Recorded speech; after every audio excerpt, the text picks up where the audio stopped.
What would you say, on balance, is the reason that other countries have done so much better than we have?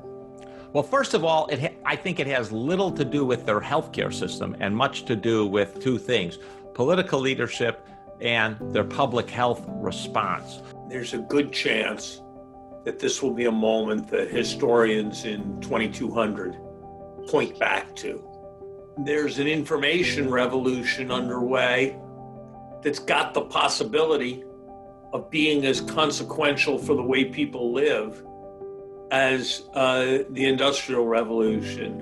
What I would say to people that are in the red there supporting President Trump, just be very careful. He wants to disrupt the system of the power and the institutions of our democracy, and he has no problem subverting those norms. They estimate that there's 73 million Americans who have the skills today to do higher wage jobs. What they don't have is a 4-year bachelor's degree that many employers look for to validate those skills. Every business, whether it's in healthcare or in home monitoring or in education or in financial services, will have so much data, and we must become responsible for this. But how do we create a better new normal, not just go back to what it was 8 months ago, but a lot of people were left out of the innovation economy. There are a lot of problems in the society that were not being addressed.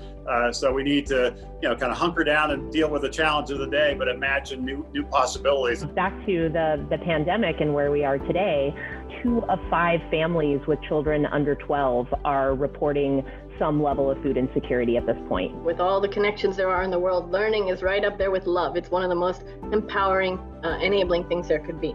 But human nature is a beautiful thing. It really is. It is a human's nature to want to survive, but also to prosper and grow. And I don't mean prosper economically, I mean from a creative and a developmental perspective. Unleash the innovation in everybody.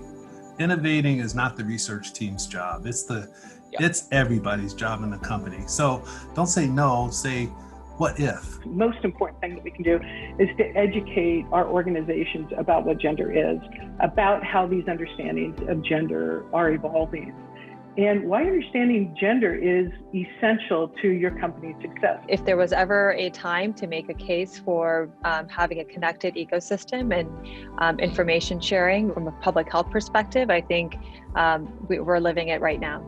Huge advances have been made in terms of talking about mental health, especially this year. But for those who have employer-based coverage, the fear still exists. What will my manager think of me? Will I not get promoted? Will I lose my job over this? Everything I do with my money is a vote. Everywhere I spend it, I'm supporting and voting for that company. Maybe I'm voting for Amazon.